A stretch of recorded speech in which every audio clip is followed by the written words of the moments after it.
Book 1. Canto 9. Rishyasring. The wise Sumantra, thus addressed, unfolded at the king's behest the plan the lords in council laid to draw the hermit from the shade. The priest, amid the lordly crowd, to Lomapad thus spoke aloud. Hear, king, the plot our thoughts have framed, a harmless trick by all unblamed. Far from the world that hermit's child lives lonely in the distant wild, a stranger to the joys of sense, his bliss is pain and abstinence, and all unknown are women yet to him, a holy anchoret. The gentle passions we will wake that with resistless influence shake the hearts of men, and he drawn by enchantment strong and sweet shall follow from his lone retreat, and come and visit thee. Let ships be formed with utmost care that artificial trees may bear, and sweet fruit deftly made, let goodly raiment, rich and rare, and flowers, and many a bird be there beneath the leafy shade. Upon the ships thus decked a band of young and lovely girls shall stand, rich in each charm that wakes desire, and eyes that burn with amorous fire. Well skilled to sing, and play, and dance and ply their trade with smile and glance, let these, attired in hermit's dress, betake them to the wilderness, and bring the boy of life austere a voluntary captive here. He ended, and the king agreed, by the priest's counsel won. And all the ministers took heed to see his bidding done. In ships with wondrous art prepared away the lovely women fared, and soon beneath the shade they stood of the wild, lonely, dreary wood. And there the leafy cot they found where dwelt the devotee, and looked with eager eyes around the hermit's son to see. Still, of Vibhandak sore afraid, they hid behind the creeper's shade. But when by careful watch they knew the elder saint was far from view, with bolder steps they ventured nigh to catch the youthful hermit's eye. Then all the damsels, blithe and gay, at various games began to play. They tossed the flying ball about with dance and song and merry shout, and moved, their scented tresses bound with wreaths, in mazy motion round. Some girls as if by love possessed, sank to the earth in feigned unrest, upstarting quickly to pursue their intermitted game anew.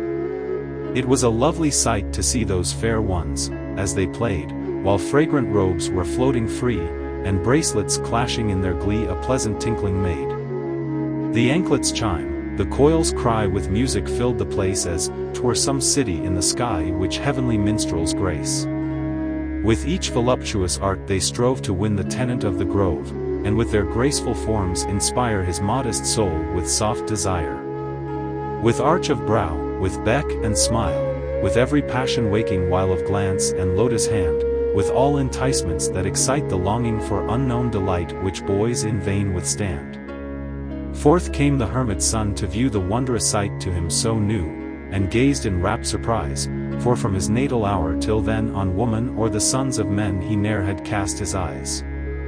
He saw them with their waists so slim, with fairest shape and faultless limb, in variegated robes arrayed, and sweetly singing as they played. Near and more near the hermit drew, and watched them at their game, and stronger still the impulse grew to question whence they came. They marked the young ascetic gaze with curious eye and wild amaze, and sweet the long-eyed damsels sang, and shrill their merry laughter rang. Then came they nearer to his side, and languishing with passion cried, "Whose son, O youth, and who art thou, come suddenly to join us now? And why dost thou all lonely dwell in the wild wood? We pray thee, tell, we wish to know thee, gentle youth, come, tell us, if thou wilt, the truth."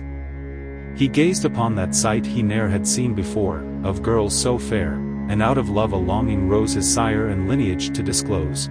"My father," thus he made reply, "is Kasyap's son, a saint most high, Vibhandak styled, from him I came, and Rishyasring he calls my name. Our hermit cot is near this place, come thither, O ye fair of face, there be it mine, with honor due, ye gentle youths, to welcome you." They heard his speech, and gave consent, and gladly to his cottage went.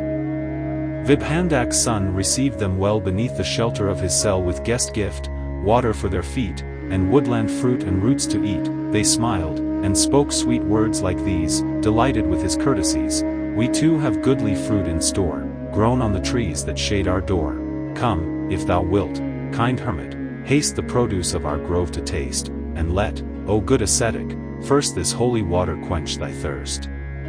They spoke, and gave him comfits sweet prepared ripe fruits to counterfeit, and many a dainty cake beside and luscious mead their stores supplied.